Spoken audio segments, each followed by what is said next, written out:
Here I have quite a famous lineup. This is a lineup. We have Curly Joe, Mo, and Larry. What are your real names? So you're Larry. Larry what? Larry Fine. Mo Howard. And Joe Dorita. Well, fellas, I have searched you as far as I could, and I've looked all over the picnic baskets, and there are no pies, so maybe I'm safe, huh? We deliberately insist on no pies at any of our picnics because we might start a two-reel comedy. Well, we don't want that today because we want to find out what you really like, if this is at all possible. After 26 years of doing the same type zany characters, has this rubbed off on your personalities a little, do you think? Well, I don't know. You have to look at us to tell, don't you? Well, how do you live at home? Do you, when you don't like the spinach, do you throw it at your wife? Oh, no, this I could never do.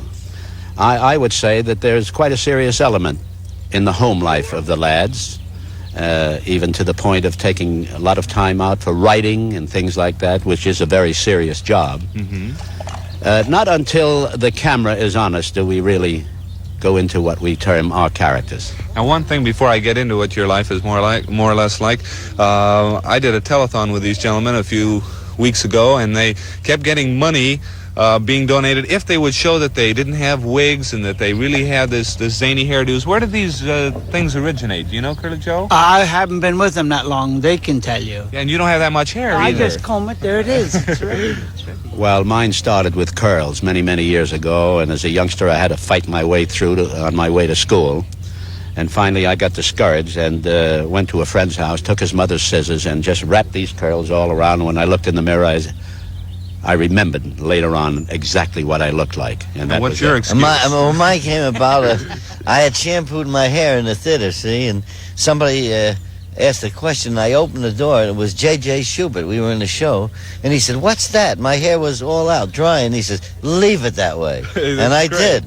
Well, now, before you fellas met, this was 26 years ago, what type of jobs did you have? Were you always slapstick comics? Oh, no, I did an act in vaudeville with my wife and her sister, straight singing and dancing, and I played the violin. And then one night they gave a Ted Healy night, and he was with him, and he looked at me and dressed in a tuxedo and playing the violin. He said, "If we get this guy to throw away the violin, I think we got another whole comedy." But you had done a serious act. Oh, yeah, I thought I was. You weren't insulted by No. that, huh? No, not with the money they offered me, no. That's no insult. What were you doing before you joined the group? I was in dramatic stock, believe it or not. I spent many years... Playing a heavy? All Yes, types he of did. characters. I played an old 70-year-old man when I was 16 years old, and played many of the old melodramas like The Old Homestead, East Lynne, and Human Hearts. I don't remember these days, but I hear that they did exist once. Yes, and I played with such people as Frank McHugh and Frank Morgan and Harding. So this was quite a departure for you.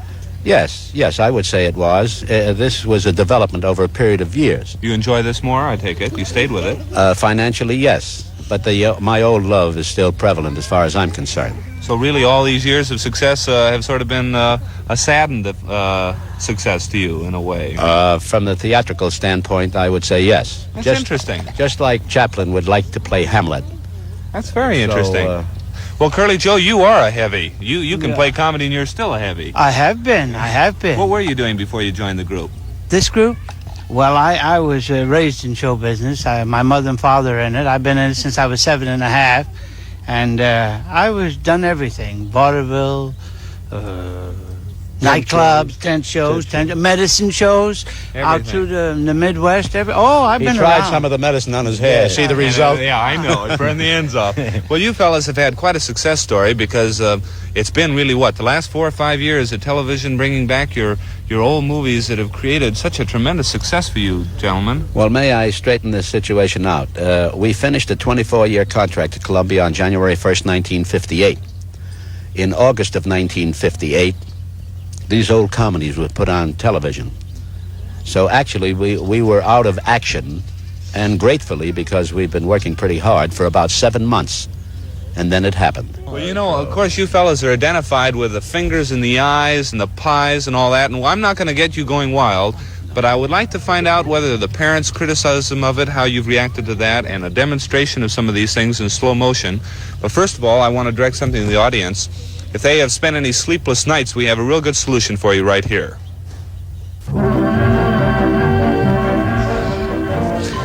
Right now, I want to talk to the families of these wild fellows. This is Mrs. Howard. and you're Mo's wife. And let's start over here on the far left with Paul and tell us who these are. Well, this is my son Paul, Who goes to UCLA. I'll talk to him.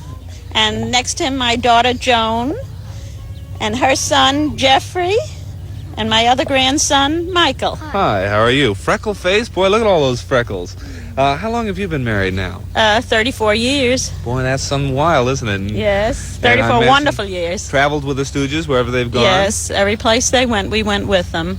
Now, what are Mo's outside interests? We always think of him as a crazy, wild-haired guy. What does he do when he's not on the movies and the Well, film? I'd say he's just like the average, normal American father.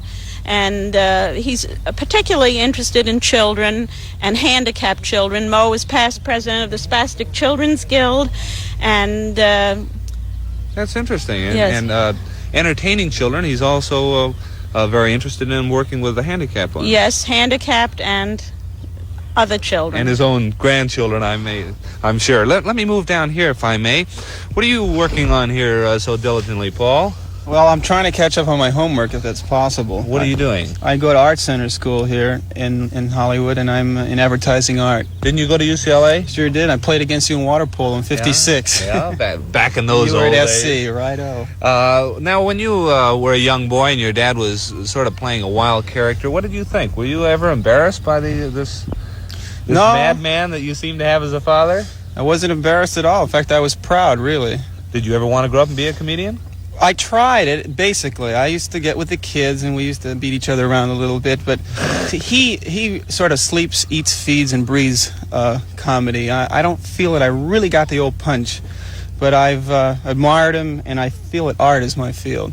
Well, that's very good. How about as far as you were concerned? Did you ever want to grow up and be a comedian? Oh, I think not. I'm not the type. How about your boys? Well, they knock each other around. Are you Stooge fans over here? Sure. Huh? Sure. You like them? Which one do you think's the funniest looking? Curly. Oh, Curly Joe? Yeah. Same with you? Hey, the dad hasn't brainwashed you. He's pretty funny around the house, too, though, isn't he, Yeah, Granddad? but he's a little strict sometimes. Oh, yeah. Well, that's good for you. Makes you behave. We'll be back in 1 minute to meet the other family right next door. You see any more grandchildren in here? No? Not anymore. This is Larry's family, and this is Mrs. Fine. How long have you had that name, Mrs. Fine? For over 33 years. Well, that's a commentary on a side of Hollywood that we don't read about in the papers. All we read about are divorces. What about you meeting your husband in show business? What were the circumstances? We were in a kiddie act together What did you do? outside of Philadelphia. I sang, I danced. And he was, and what, he a violin player yes, at the time? Yes, he was a violinist. And what about at home now? Does he bring home the crazy acts? Are you still a show business critic? Do you Yes, I am a critic. you give him your opinion? Yes, all the time. What is it? Is he pretty good? Is he pretty funny? After I get through with him, yes. the power behind the throne. And next to you is your daughter. My daughter. Hi, Phyllis. Jess. Hi, how are you? Fine, thank you. And she is married to quite a very talented announcer, Don Lamont, who is the host for the Three Stooges show in Los Angeles. That's right. And I believe your boy right next to you also wants to go in the business, doesn't he? Oh, yes, he's got a good start. And what's his name? Eric, And Eric's how old? 10. 10. And then over here, this is another daughter. Yes. And your name? Chris. Chris. You have such a squeaky little voice. How old are you? 5. 5. Which of the Three Stooges do you think's the funniest? Huh? Curly. Curly, you must have a way with these kids. And you are a daughter-in-law. Yes. And you're married to Larry's son, whose name is? John. And your name? Christy. And this is your daughter. How old is she? She's 2 years. And you're expecting again, right? Yes, I am. Now, what did you think marrying into the Three Stooges family? A wild bunch? Yes, I did at first. You didn't mind. You No. liked the idea. And this is your sister. We'll be back after station identification.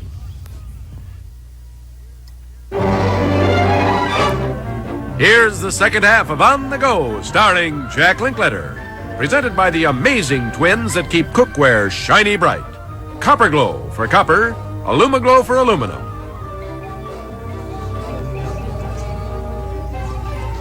Hey, wait a minute. What are you doing? I thought no violence. This Well, I was was supposed just- to be a picnic. I was just showing the boys the things that we're going to eliminate. You know this. Eliminate? What do you yes. mean? You're going to no more violence? No more violence Ever? in our new series. There will be no violence. The type of violence that people will take exception to. Now, for instance, Wait, I this- want to hear more about this. I want to pause for 1 minute, though. Sure. We'll be back with the Three Stooges, but first of all, I want to ask the people at home, tell them about the fastest, easiest way to clean and shine aluminum cookware. in Hollywood. We're back at Plumber Park in Hollywood, California with the Three Bird Stooges Watchers. and the Bird Watchers and all the relatives of Mo and Larry. I'm sorry your relatives couldn't make it. My family's in Baltimore, my mother and sisters and everything. I want to wave at them. Hello, hello, everybody in Baltimore. Hello. Very good. Now, you just said something sort of startling, Mo, and that was that you were going to cut violence out of your act. Now, why? Well, even if there is an isolated incident of where a mother may object to her child watching, then for that reason alone, we want to eliminate the violence, because in the new series that we're doing is for complete family consumption. But hasn't this been the whole charm of the Three Stooges, the hitting in the head and then... Well, we thought it was, and we worked along those lines, but of course those were for the theatrical distribution. You see, we feel now the television is going into the homes, and that might make the difference. There's 2- and 3-year-old children that never saw those pictures before that see them Well, now. now, you don't really hurt each other. No. Could you show, for instance, now what do you do when you wrestle his nose here? Well, look, Wrestle actually, his nose. What do you mean wrestle? well, Well, you here's know. what he means. Now, ordinarily, someone might think there's an element of violence which is created in my expression, but actually And his expression. Now, hold your head still. Now, my finger actually winds around loosely, but in the speed it's done with. Like this finger thing here, I never go near the eyes. It's way up here. But in the speed of it, it looks like it is in the way he takes it. Now, with Joe, I may grab him by the ear and look like I'm twisting it. His expression of pain and mine of viciousness builds up to the point, but actually I wouldn't hurt this He didn't lad change his for expression. anything. Oh, you wouldn't hurt me. I might give him a little smack like that. Now, that didn't hurt. No. You see, we're on the picnic, and he's having it. Yeah, he's having all the fun demonstrating. A good one, Joe. When you are in public, I imagine most people expect you to be going around hitting everybody, but this is just your character, and you're eliminating this, and you still feel you can be funny and tell jokes and have fun and create situations without this. Just one word. There will be violence in the pictures, but it will be done in cartoon. Let's not call it violence. Well, there will no. be an element of Slapstick movement, fighting. slapstick Right. fighting. That's our identity. So what this is now? So I think we've confused myself and the audience. You fellas are going to host a new series of your cartoons of the Stooges doing these things, In animation, yes. and you will have situation comedies that you will reenact, but just funny incidents, Right. That's correct. Comical one. comical ones. You got it, Jack. Yeah, You I think got I got it straight. I hope the audience has. Now, what about some of the things in the past, since there were these wild things? Did any of the scenes backfire on you? Did you ever have big mistakes? I did want to explain one thing for Larry. Of course, I feel that I can explain this better because I was an onlooker at the time.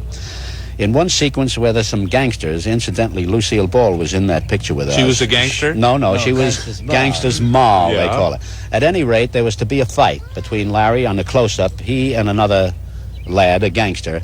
And in the scene, in preparing it, they measured off, and Larry stayed about 2 inches away from the limit of this man's fist. So when And his then- arm was fully That's extended. right. Larry would take it. Now watch. See?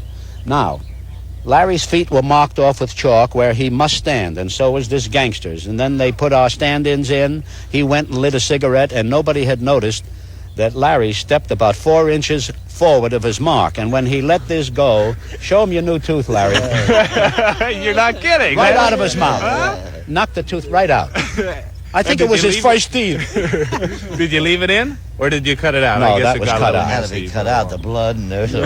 Had to do something about that. And there were many other instances that backfired, like No. in a carpenter routine where Curly Joe cut the table in half. He was cutting a board, but he cut the table at the same time. When I stepped to get the thing, the table collapsed and the ribs landed along the edge, and a few of them were cracked. But not in my mind, not wanting to do the scene over, I spoke my 4 lines and then passed out. See? Well, you know, you guys certainly have had a lot of fun in your your act in over the years, and I think there's a very interesting analytical approach that you fellows have given to your success. You were telling me how you think that the public has accepted you and kids because you're cartoon characters. Yes. In fact, one of my grandsons made mention of the fact when I asked him why he had shifted from Popeye to watching the Three Stooges. He said, well, we all like the Stooges better. And I said, why? He said, well, you do some of the things that Popeye does. You look like cartoons, but sometime we could get to shake hands with you. So you're real. It adds another dimension to your character. That's correct. Well, gentlemen, I thank all of Thank you. you, You are Jack. fine gentlemen, Thank you. on and off the screen, and Jack. I'm sure that my children and probably my grandchildren will enjoy you too. Oh, that's wonderful. All right. Will you and give thank our love to your dad? I will do. who we Have a admire good very picnic much. too. We don't want to shove you out of About here. families Fine. now. Right now we want to show the people at home a product that my wife Bobby and I have found that is really amazing.